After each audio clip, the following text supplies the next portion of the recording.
Students, हमारा topic चल रहा था गुरुत्वीय अन्योन्य क्रिया ग्रेविटेशनल इंटरेक्शन। इसके अंदर हमने देखा था कि जो हमारा ग्रेविटेशनल इंटरेक्शन है या फिर हम बात करें ग्रेविटेशनल फोर्स की, तो क्या होता है, एक केंद्रीय बल होता है, सेंट्रल फोर्स होता है।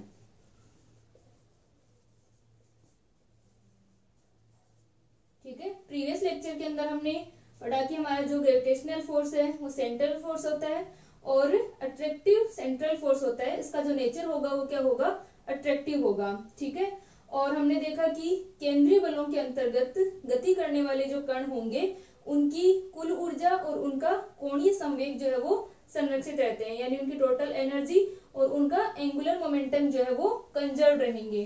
ठीक है, तो यहाँ पर हमारे पास में क्या है, ग्रेविटेशनल फोर्स एक सेंट्रल फोर्स है, तो इसके अंतर्गत अगर कोई पार्टिकल या हम जैसे बात करें कोई भी ऑब्जेक्ट मोशन के अंदर है तो उसकी टोटल एनर्जी और उसका एंगुलर मोमेंटम क्या रहेंगे, कंजर्व रहेंगे। और हम जानते हैं कि हमारे सोलर सिस्टम के अंदर जो भी हमारे प्लेनेट है वो क्या है, गुरुत्वीय बलों के अंतर्गत गति करते हैं, यानी अपनी ऑर्बिट में वो मोशन में है, तो किसके प्रभाव में होते हैं, ग्रेविटेशनल इसमें फोर्स के इफेक्ट में होते हैं। ठीक है, तो आज हम लोग आज के लेक्चर में ग्रेविटेशनल फोर्स के अंतर्गत अगर किसी कण की गति हो रही है तो उसके सामान्य हल क्या होंगे उनको हम याद करेंगे। तो हमारे पास में ग्रेविटेशनल इंटरेक्शन हम पढ़ रहे थे। ठीक है, तो इसको हम कंटिन्यू करते हुए पढ़ते हैं कि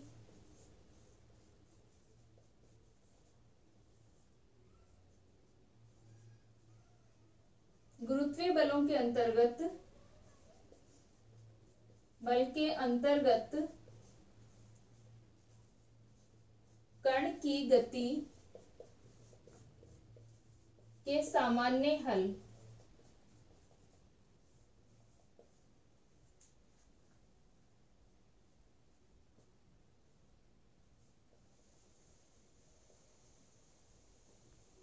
ठीक है, अगर पार्टिकल का मोशन किसके अंदर हो रहा है, ग्रेविटेशनल फोर्स के अंतर्गत हो रहा है, तो उसके गति के जो सामान्य हल आएंगे, जनरल सॉल्यूशन आएंगे उसके मोशन के, वो हम लोग याद करते हैं।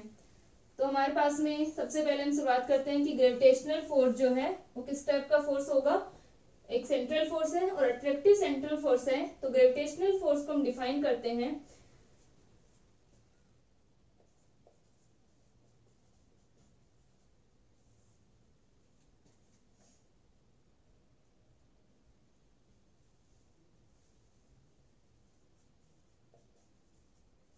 गुरुत्वीय बल एक आकर्षण प्रकृति का, अट्रैक्टिव नेचर का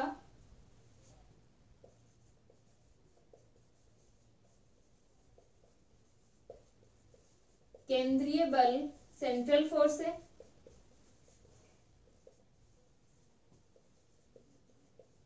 केंद्रीय बल के अंतर्गत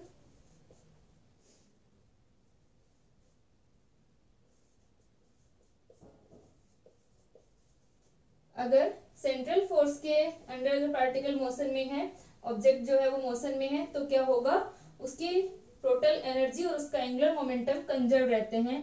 जे और ई कांस्टेंट आते हैं, ये हमने प्रीवियस लेक्चर्स में देखा था। तो केंद्रीय बल के अंतर्गत गतिशील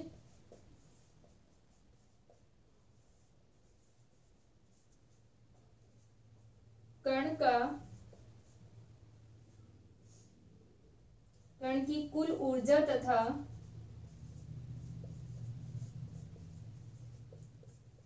कोणीय संवेग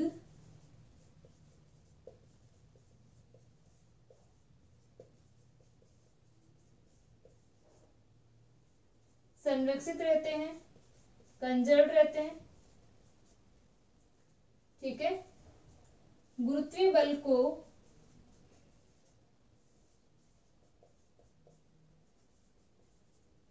निम्न प्रकार परिभाषित कर सकते हैं।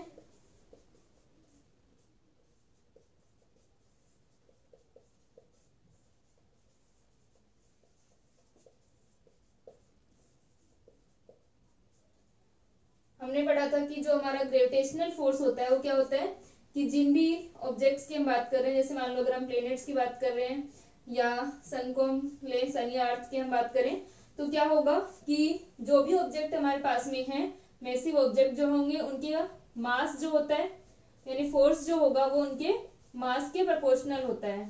ठीक है, m1 और m2 इनके प्रोपोर्शनल होगा और उनके बीच की जो डिस्टेंस होगी उसके इनवर्सली प्रोपोर्शनल होता है। तो यहाँ पर जब हम प्रोपोर्शनल का साइन हटाते हैं तो हमारे पास में ग्रेविटेशनल कांस्टेंट आता है जिसे हम g से रिप्रेजेंट करते हैं, कैपिटल G से, और इसका जो नेचर होगा वो क्या होगा, माइनस आर केप, यानी अट्रैक्टिव नेचर का ये फोर्स होता है। तो यहाँ तक हमने देखा था। तो केंद्रीय बल के रूप में हम लोग इसे क्या लिख सकते हैं, माइनस का k अपॉन आर स्क्वायर। ठीक है, जहां पर नेगेटिव साइन किसे रिप्रेजेंट करेगा, उसके अट्रैक्टिव नेचर को। तो हम इसे लिख सकते हैं F इक्वल टू माइनस का k अपॉन आर स्क्वायर, या हम यहाँ पर लिख सकते हैं माइनस का आर केप होगा। ठीक है, तो यहाँ पर अपने पास में जो फोर्स है एफ आर वो क्या हो जाएगा, माइनस का k अपॉन आर स्क्वायर। ठीक है, ये हमारे पास में फोर्स होगा। तो हमारा जो फोर्स है माइनस का k अपॉन आर स्क्वायर आ गया। अब जो यहाँ पर हम बात कर रहे हैं कि ये जो सेंट्रल फोर्स है इनके लिए क्या होगी, किसी भी पार्टिकल जो भी इसके अंदर गतिशील है, मोशन में है, उसकी टोटल एनर्जी और उसका एंगुलर मोमेंटम कंजर्व रहते हैं। तो हम यूज करें इसको ऊर्जा संरक्षण के नियम से या ऊर्जा संरक्षण के समीकरण से।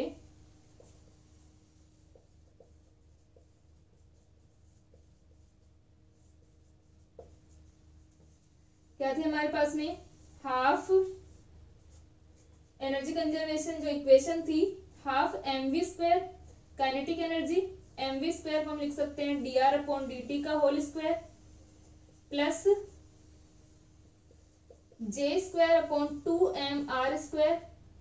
ये हमारी क्या थी, काइनेटिक एनर्जी, ये क्या थी, रोटेशनल काइनेटिक एनर्जी, घूर्णन गतिज ऊर्जा, प्लस ur,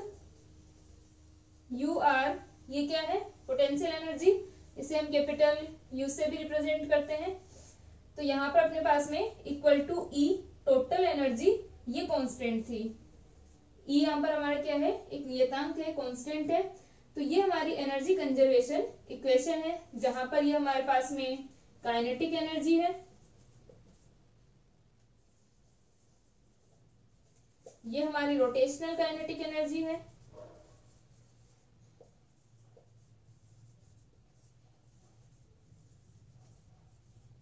और ये पोटेंशियल एनर्जी है।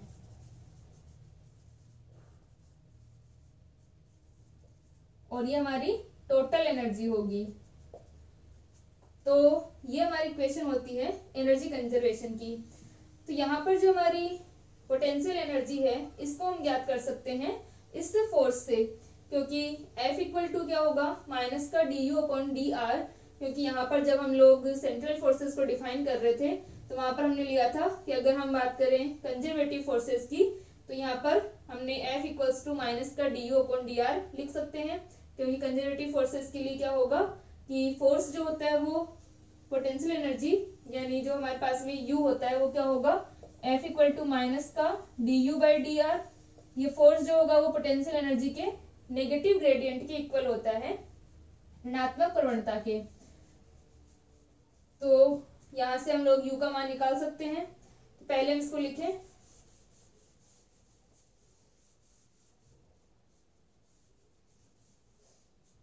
तो हमारी इक्वेशन क्या आ जाएगी, dr अपॉन dt का whole square equal to e minus u minus का j square upon 2mr square और multiply 2/m,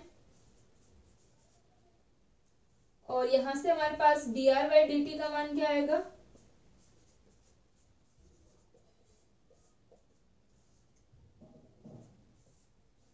to by m e minus u minus का j square upon 2mr square की power half.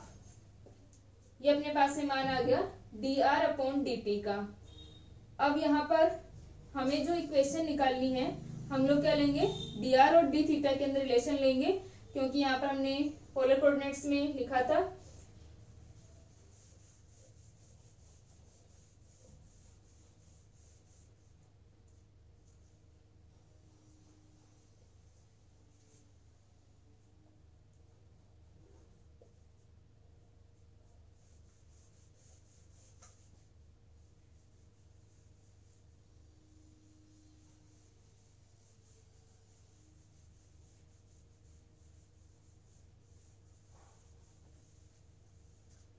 तो अपने पास में आ जाएगा, हम लोग एनर्जी कंजर्वेशन की हमारी जो इक्वेशन थी, अब हम लोग ले कोणीय संवेग संरक्षण, एंगुलर मोमेंटम कंजर्वेशन,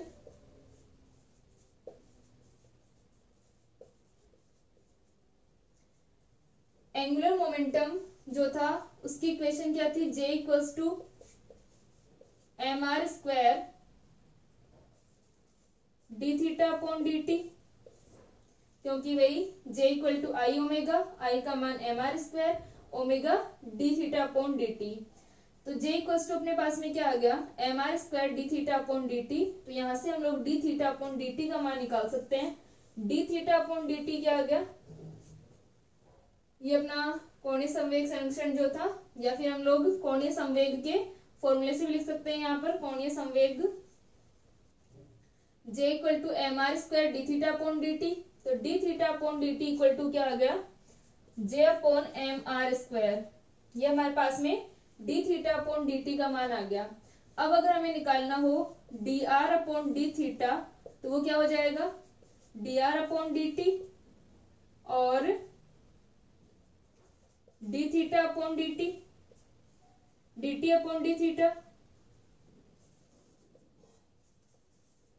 ये निकाल सकते हैं। हमारे पास में d r upon d theta क्या हो जाएगा, d r upon d t dot d t upon d theta.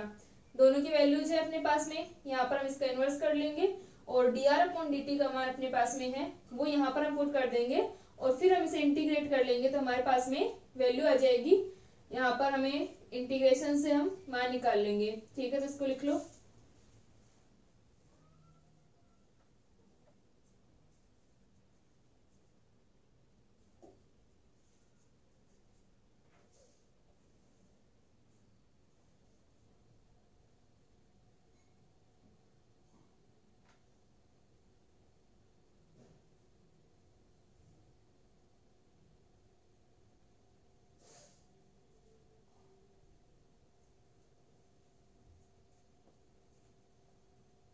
यहाँ तक हो गया।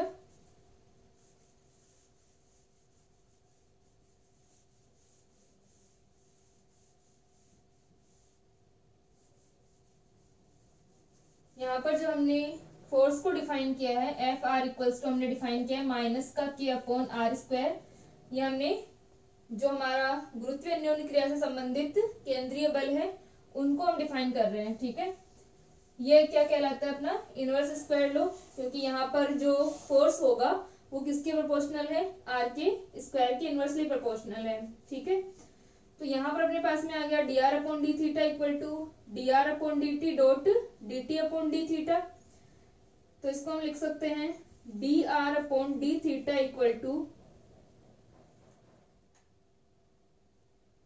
D r upon d t का मान 2 upon m e minus u minus का j square upon 2 r square, और अपना d t upon d theta का मान क्या होगा, एम आर स्क्वायर अपॉन जे।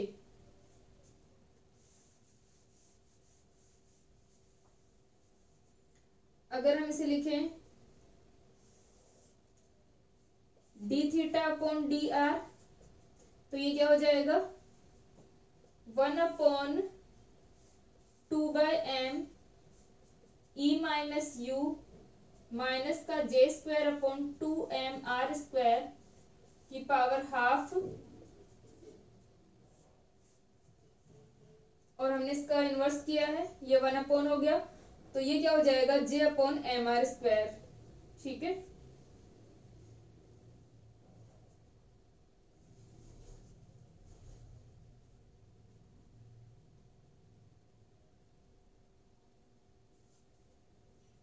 तो यहां से अपने पास में डी थीटा का मान आ जाएगा, डी थीटा इक्वल टू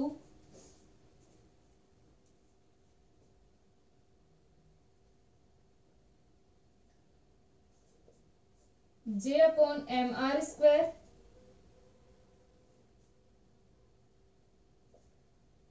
और ये अपना आ जाएगा 1 अपॉन 2/m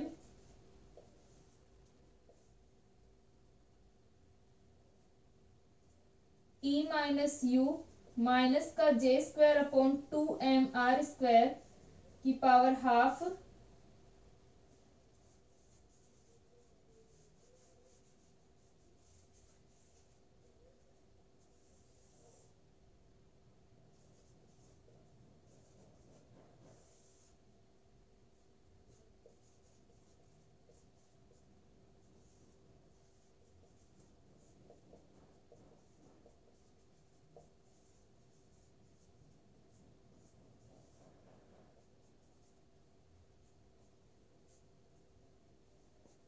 इसको हम इंटीग्रेट कर दें d theta theta naught to theta हम इसे करें, ये हम इसकी इनिशियल कंडीशन ले, theta naught to theta d theta equal to ये हमारे पास में integration d r upon m r square upon j 2/m e minus u minus का j square upon 2m r square की पावर हाफ। ठीक है, यहाँ पर अपने पास में क्या हो जाएगा इसका इंटीग्रेशन। ठीक है, इसको यहां तक लिखो।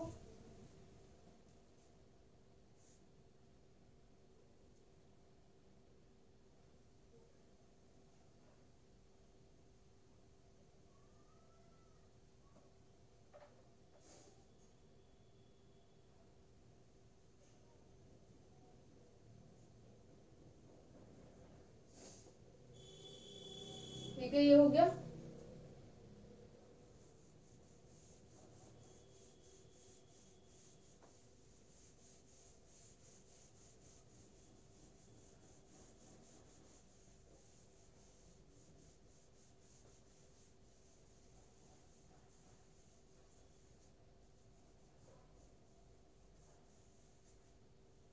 तो यहां से अपने पास में आ जाएगा theta naught to theta d theta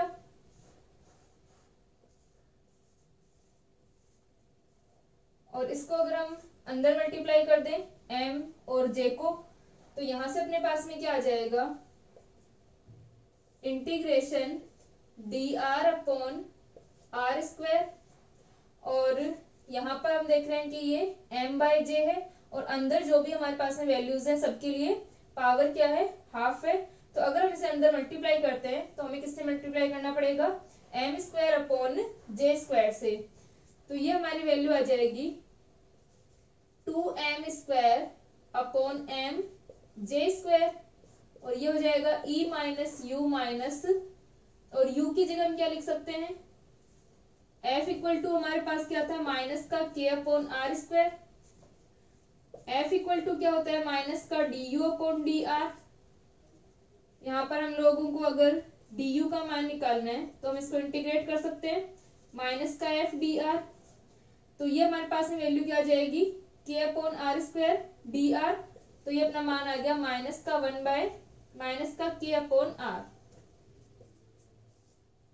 ठीक है, या फिर हम लोग इससे भी देख सकते हैं कि माइनस का k/r अगर अपने पास में मान है तो हमारा फोर्स क्या आएगा, इसको हम क्या करें डिफरेंशिएट कर दें d/dr। तो क्या हो जाएगा माइनस और 1/r का अगर अपन करेंगे तो क्या हो जाएगा माइनस का 1/r स्क्वायर यानी प्लस हो जाएगा। तो यह हो गया अपना k अपॉन r स्क्वायर और एक माइनस ऑलरेडी लगता है जब हम फोर्स निकालते हैं, यानी F इक्वल टू हमारा क्या होता है माइनस का du अपॉन dr। तो यहां से हम देख सकते हैं कि अगर हमारे पास में वैल्यू क्या है माइनस का k अपॉन r है और उसका अगर हम du अपॉन dr निकालते हैं तो फोर्स की वैल्यू आ जाएगी माइनस का k अपॉन r स्क्वायर। तो ये हम लोग या इसको इंटीग्रेट करके हम निकाल सकते हैं कि u का मान क्या होगा।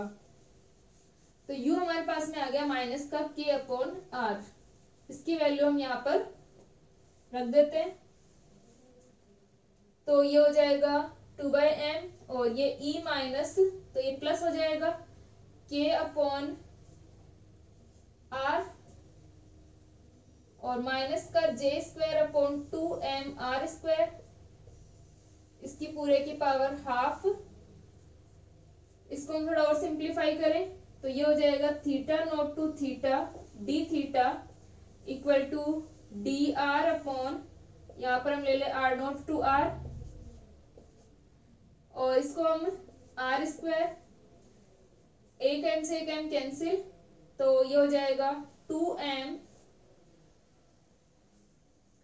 इस पूरे को हम अंदर मल्टीप्लाई कर दें, 2m को भी 2m अपॉन जे स्क्वायर बचेगा, एक m से एक m कैंसिल हो गया, तो 2m अपॉन जे स्क्वायर को हम अंदर मल्टीप्लाई कर देते हैं, तो ये आ जाएगा अपने पास में 2me अपॉन जे स्क्वायर प्लस का 2mk अपॉन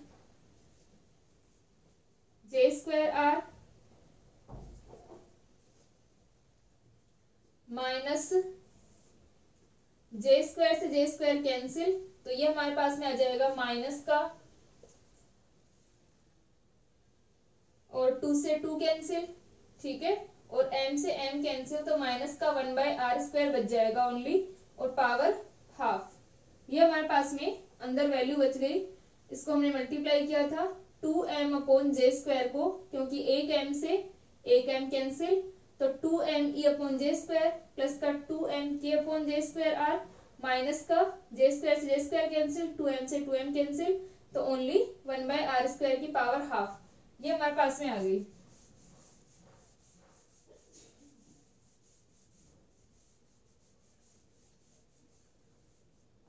इसको हम लोग लिख सकते हैं, इंटीग्रेट करें हम डी थीटा, तो ये हो जाएगा थीटा माइनस थीटा नोट, क्योंकि डी थीटा का थीटा होगा और हम लिमिट रखते हैं थीटा नोट टू थीटा, तो theta minus theta naught equal to, ये हमारे पास में आ जाएगा। इसको हम ऐसे कैसे रखें, d r upon r square 2me upon जे स्क्वायर प्लस का 2mk अपॉन जे स्क्वायर आर माइनस का 1/r² की पावर हाफ।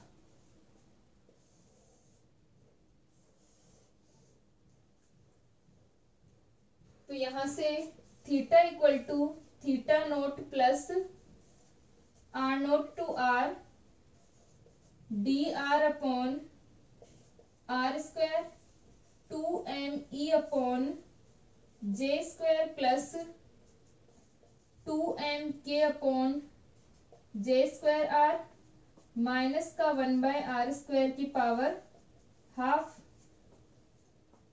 और यहां से हम लोग डिफाइन करते हैं एक नया वेरिएबल, जैसे कि हमने पहले लिया था u को लिया था, u इक्वल्स टू माना u इक्वल टू 1/r, तो यहां से अपने पास में du इक्वल्स टू माइनस का 1/r² dr,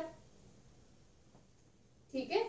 पहले हम लोगों ने डिफाइन किया था जिस तरह से u को, वैसे यहाँ पर हम लिख सकते हैं कि u इक्वल टू अपने पास में एक नया वेरिएबल क्या है 1/r है, तो du इक्वल टू क्या हो जाएगा माइनस का 1/r² dr, और 1/r² dr को हम लिख सकते हैं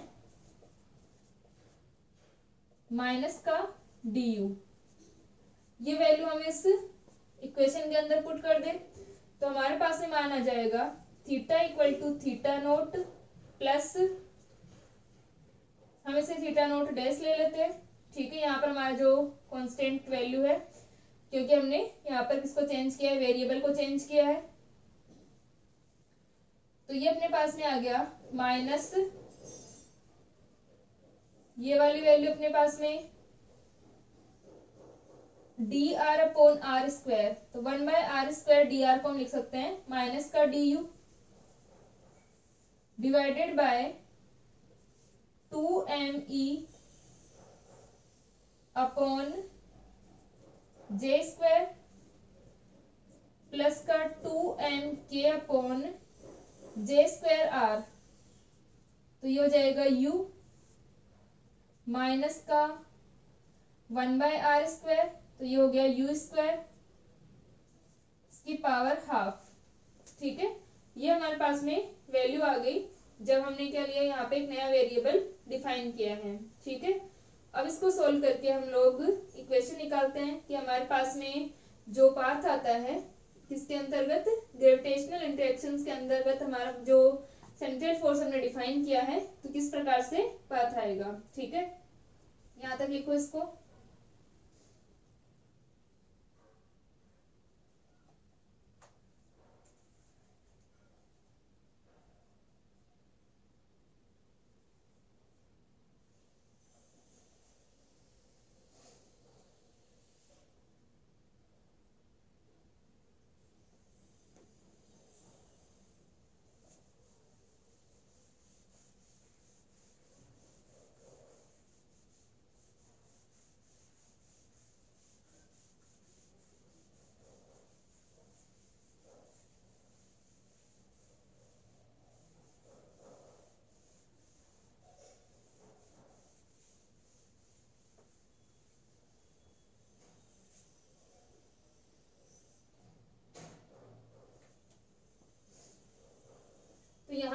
पास में जो इंटीग्रेशन आ रहा है ये एक स्टैंडर्ड इंटीग्रेशन है और इसका मान इस प्रकार लिखते हैं।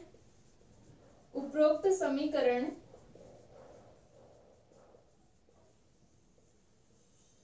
एक मानक समाकलन है, स्टैंडर्ड इंटीग्रेशन है,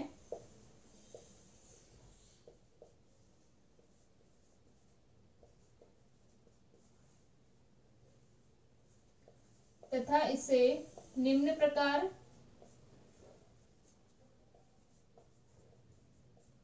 लिखते हैं।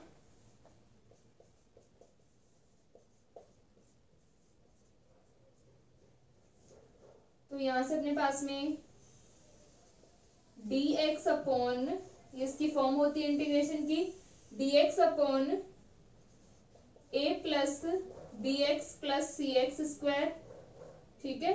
और इसका फॉर्मूला हमारे पास आता है 1 अपॉन रूट माइनस का c कोस इनवर्स माइनस का b plus 2cx divided by root d।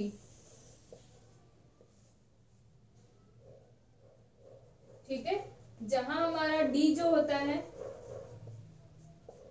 d equal to b square minus का 4ac होता है। ठीक है, यहाँ पर अपने पास में a और c की वैल्यूज हैं। d इक्वल टू अपना होता है बी स्क्वायर माइनस का 4ac।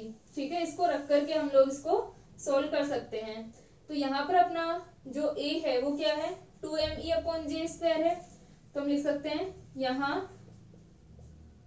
a equal to 2me upon J square, और अपना जो b है, b क्या है यहाँ पर, b equal to 2mk upon J square, और c क्या है, c इक्वल टू माइनस का 1 है क्योंकि सी एक्स स्क्वायर होता है, और यहाँ पर ओनली माइनस का u स्क्वायर है। यहाँ हमारा वेरिएबल क्या है, x की जगह u है, तो यहाँ पर एक्स स्क्वायर, तो c की जगह क्या आ जाएगा, माइनस का 1।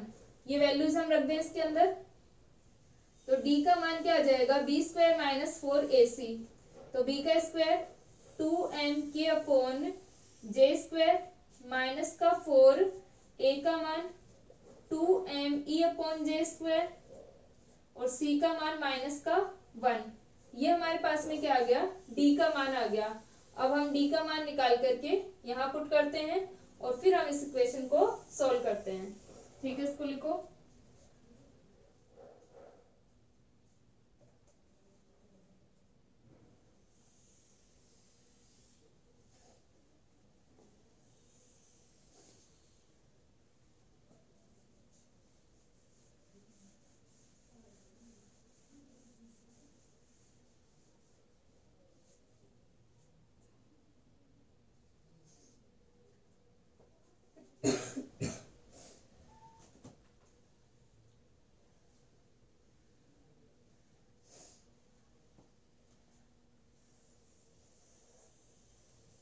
ठीक है, यहाँ तक अपने पास में आ गया। इसको हम सॉल्व करें तो d इक्वल टू अपना क्या हो जाएगा, d equal to 2mk upon J square का whole square plus 8me upon जे स्क्वायर, क्योंकि यहाँ पर -1 है और ये माइनस माइनस प्लस हो गए, तो 8me अपॉन जे स्क्वायर। ठीक है, इसमें से हम लोग कॉमन ले लेते हैं 2mk अपॉन जे स्क्वायर का होल स्क्वायर, तो d equal to 2mk upon J square का होल स्क्वायर हमने कॉमन लिया, तो अंदर बच जाएगा 1 प्लस, अब हमारे पास में हमने कॉमन लिया है 2mk अपॉन जे स्क्वायर का होल स्क्वायर। तो यहाँ पर हमारे पास में कौन कौन सी वैल्यूज है, हमने कॉमन लिया है 4m square k square upon j की पावर 4 को हमने कॉमन लिया है क्योंकि होल स्क्वायर को हमने कॉमन लिया है। यहाँ पर अपने पास में है 8me अपॉन जे स्क्वायर। ठीक है, तो एक जे स्क्वायर तो हमारे पास में है हमारे, और हमने कॉमन लिया है J4, तो यहाँ पर क्या आ जाएगा, ये तो ऐसे कैसे है, एक जे स्क्वायर और आ जाएगा। ठीक है, क्योंकि हमें इसको जे स्क्वायर से ऊपर नीचे मल्टीप्लाई करना पड़ेगा, तभी हमारा J4 बनेगा। फिर अपने पास में हमने यहाँ पर कॉमन लिया है m स्क्वायर, और यहाँ पर अपना 8m है, तो एक अपॉन में m एक्स्ट्रा आ जाएगा। ये एक तरीके से हम इसको डिवाइड कर रहे हैं इससे। फिर उसके बाद में यहाँ पर अपना के स्क्वायर है, ठीक है, के स्क्वायर को हमने कॉमन लिया है तो यहाँ पर हम के स्क्वायर लिख लेंगे। और फिर अपने पास में 4 को हमने कॉमन लिया है, यहाँ पर अपना 8 है तो ये 2 आ जाएगा। तो 1 + 2e स्क्वायर अपॉन m के स्क्वायर, ये अपने पास में बच जाएगा, ठीक है। इसको हमने कॉमन ले लिया है पूरे में से 2m के अपॉन जे स्क्वायर का होल स्क्वायर, तो यहाँ पर बच गया 1 प्लस इसमें से हमने यहाँ पर हमारी जो वैल्यू आएगी या तो हम इसको डिवाइड कर दें इससे, ठीक है, या फिर हम देख लेंगे कि किस किस वैल्यू को हम लोग कॉमन ले रहे हैं, ठीक है। तो ये अपने पास में डी का मान आ गया, तो हम इसको सोल्व कर ले इस इक्वेशन के अंदर वैल्यू रख के।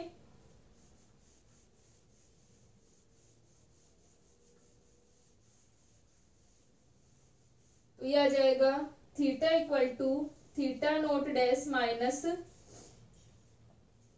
यहाँ पर अपन ने वेरिएबल चेंज किया है, हमारा इंटीग्रेशन कांस्टेंट जो होगा वो चेंज होगा, तो वो हम थीटा नोट डैश के अंदर इंक्लूड कर रहे हैं इसको।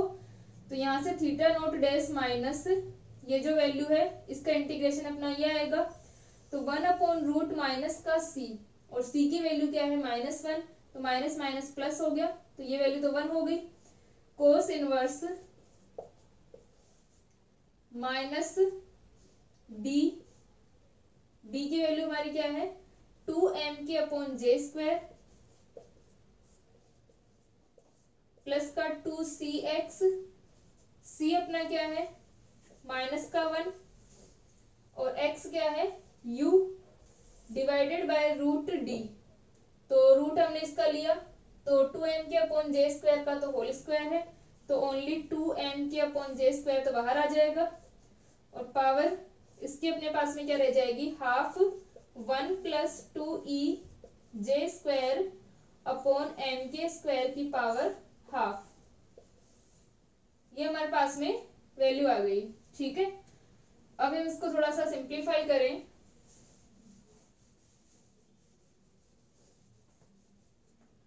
तो ये क्या बनेगा theta equal to theta naught dash minus theta equal to theta naught dash equal to, और ये 2m के अपॉन जे स्क्वायर, 2m के अपॉन जे स्क्वायर, तो यहाँ पर हम कॉमन ले लेते हैं ऊपर वाली जो हमारी वैल्यूज है उसमें से 2m के अपॉन जे स्क्वायर को। तो पहले हम इसको लिखते हैं कोस इनवर्स,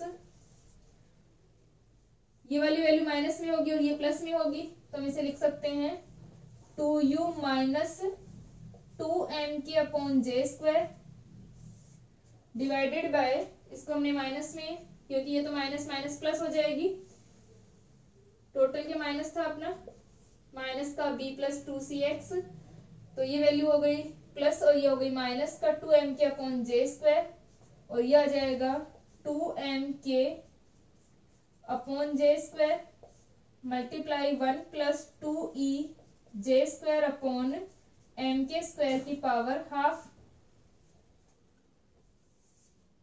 अब हम इसमें से कॉमन ले लेते हैं ऊपर वाली वैल्यू में से 2m के अपॉन जे स्क्वायर को, ठीक है, और फिर ये हमारा कैंसिल हो जाएगा और ये थोड़ा सिंप्लीफाई हो जाएगा, ठीक है, लिख लो इसको।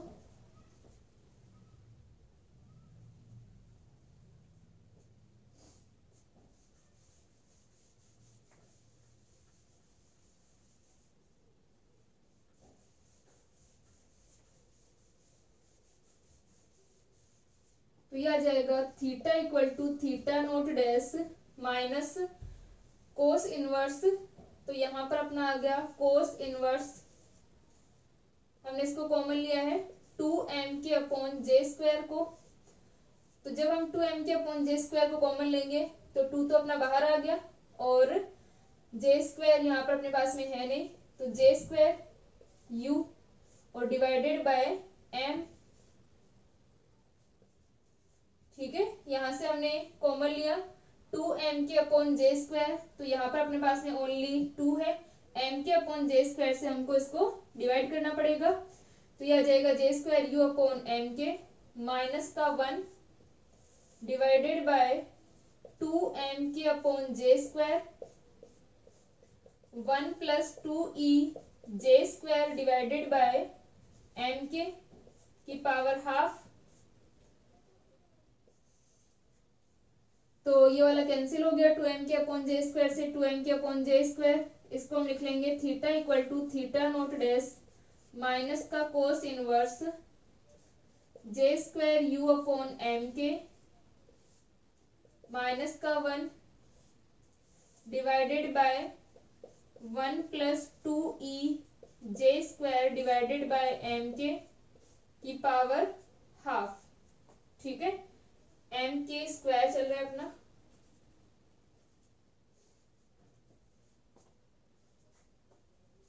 तो इसकी पावर हाफ।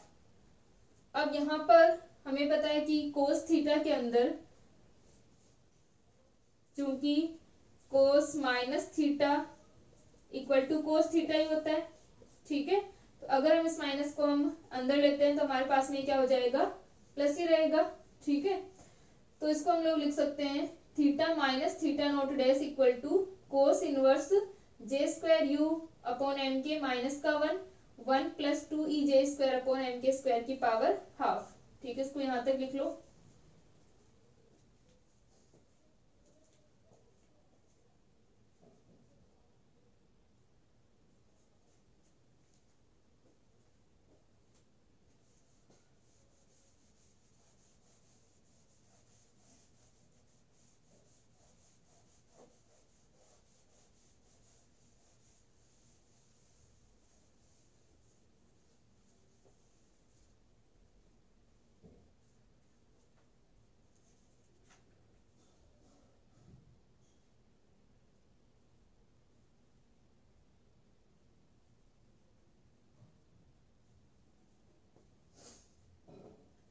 ठीक है, यहां तक हो गया। तो ये अपना आ जाएगा theta minus theta naught dash equal to cos inverse J square u upon M के minus 1 divided by 1 plus 2e J square upon M के स्क्वायर की पावर हाफ। तो इसको हम लिख सकते हैं j square u upon M के minus 1 divided by 1 plus 2e J square upon M के स्क्वायर की power half equal to cos theta minus theta naught dash. ठीक है, यहाँ पर हम लोग इसको माइनस और इसको अगर हम प्लस ले, ठीक है, तो यहाँ पर अपना कोस theta minus theta naught dash एक ही बात होगी, क्योंकि यहाँ पर हमारा जो थीटा नोट डैश होगा वो क्या होगा, ये पॉजिटिव रहेगा और ये नेगेटिव होगा, क्योंकि इक्वेशन क्या आएगी, इस प्रकार आएगी माइनस का कोस इनवर्स जे स्क्वायर यू अपॉन एम के माइनस का 1 divided by 1 plus 2e J square upon M के स्क्वायर की power half equal to theta minus theta naught dash. ठीक है, और इस माइनस को अगर हम हटा दें तो ये माइनस और ये प्लस हो जाएगा, यानी theta naught dash minus theta हो जाएगा। लेकिन कोस के अंदर हम लोग चाहे theta minus theta naught dash लिखें या theta naught dash minus theta लिखें, एक ही बात है। और इसको हम थोड़ा सा सिंप्लीफाई करें तो ये हो जाएगा J square u upon M के माइनस का 1 और ये साथ में आ जाएगा 1 प्लस 2e जे स्क्वायर अपॉन एम के स्क्वायर की power half cos theta minus theta naught dash. ठीक है, और इसको हम लोग लिख सकते हैं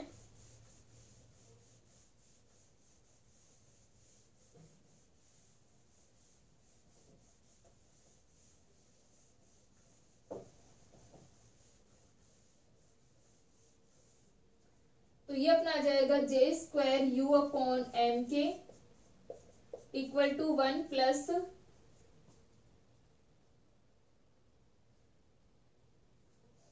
ठीक है, यहाँ पर अपने पास में ये वाली वैल्यू आ जाएगी 1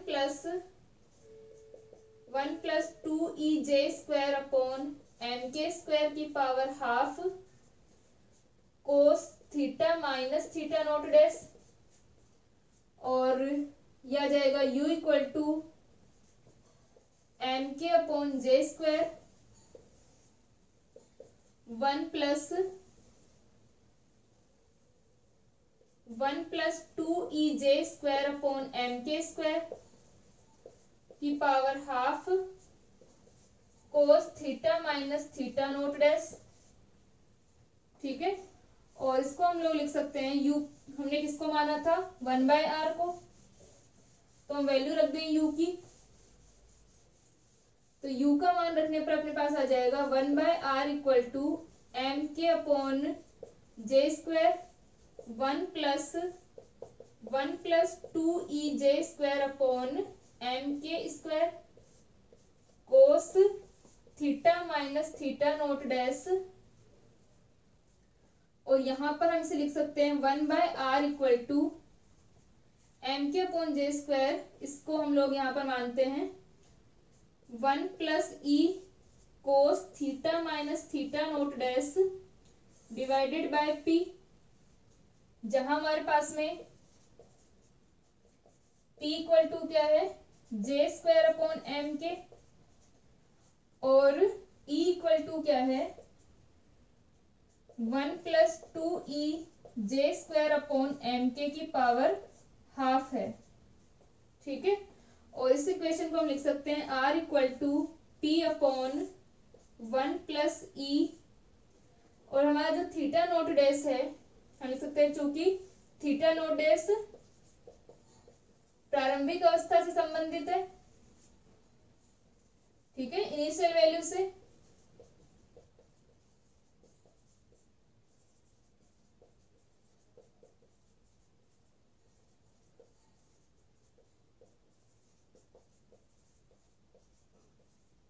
तो हम क्या ले सकते हैं इसको, अतः अगर हम थीटा नोट डैश क्या ले लें, अतः theta naught dash equals to, माना theta naught dash equal to 0,